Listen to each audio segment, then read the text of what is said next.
I will be 100% honest, I was kind of dreading turning 19 this year. Not because I'm getting old or anything, that doesn't bother me. No, but because 19 is such a boring age to turn. At 18, you can buy a lottery ticket. At 20, you're hitting a new decade, so that's kind of fun. And at 21 in the US, but not the rest of the world, but in the US, you can legally drink, so you can go out and you can have a good time. But 19 is such a boring age to turn, it's just in between. There's literally nothing fantastic about turning 19. This year, however, I was lucky enough to have one of the best 19th birthdays in the history of 19th birthdays. I mean, come on. So when it was midnight here on the 24th, it was only 6 p.m. on the 23rd back home. A couple of my friends wished me a happy Swedish birthday, since technically it wasn't my birthday where they were. And then 6 hours later, when it was 6 a.m. here and finally midnight there, I got a happy American birthday. A couple of my friends asked me what it was like to be Swedish 19 and then American 19, and I said there's literally no difference. I'm 19. But that means that the big difference to my birthday this year was that I got an extra 7 hours, and I know you're probably like, what? There's only 6 hours between Sweden and home, but I have a friend who is in Texas, so that adds another hour. Some people tried to tell me that my birthday only lasts for the 24 hours of the place I'm in. It doesn't count if someone else is in the world and knows it's my birthday and celebrates it a different 24 hours.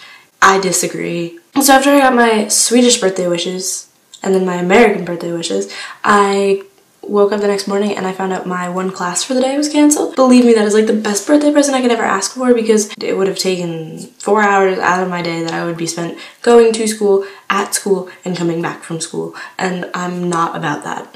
So a bunch of the lovely people in my house decided to make cakes for my birthday, and it was so sweet. There was 2 German cakes, which were fantastic. There was what I was told was a Swedish cake, and you actually don't cook it all the way through, so when you take it out of the oven, like the inside is still all gooey and stuff, and then you eat it warm, and oh my god, it's like the greatest thing ever. And then there was a tart that was really good. A little bit of a sugar high. Okay, seriously, on your birthday, those sugar highs are perfectly acceptable because all you're supposed to eat that day is cake anyway, so because my birthday was on a Wednesday, which was awesome, the student club Akademien was open, so me and a couple friends went there. But first we went to a pre-party where I got yet another cake.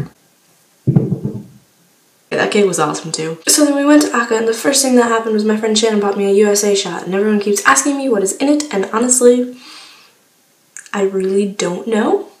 It was red, white, and blue. That is what I know. And it was really, really good. My friend Alex came over, he bought the 3 of us tequila shots. Now if you don't know how to do a tequila shot, you're gonna learn exactly how I learned. You lick the salt, you do the shot, you suck the lemon. If you couldn't figure out, dropping the lemon in the shot itself is not a good idea, but what I did anyway. Okay, I didn't mean to, it fell out of my hand, landed in the shot, didn't. Maybe next time if I don't drop my lemon in the shot, I'll be fine. I don't know. So really the rest of the night was just dancing and having a good time and partying, and it was so much fun because I was with such awesome people. And a couple of friends that I found when I was there thought I was drunk because I had a grand total of 2 shots. For the record, I was not drunk, maybe a little tipsy, but I was not drunk, and I remember the entire night, so that's good. I really did have such an awesome birthday. Thank you to everyone who made it that awesome and who wished me a happy birthday. Made my day. Seriously, my only hope is that next year my birthday can live up to this year's birthday, but I don't think it will. Alright, that's all I have for this week, so lots of love from Sweden. Bye!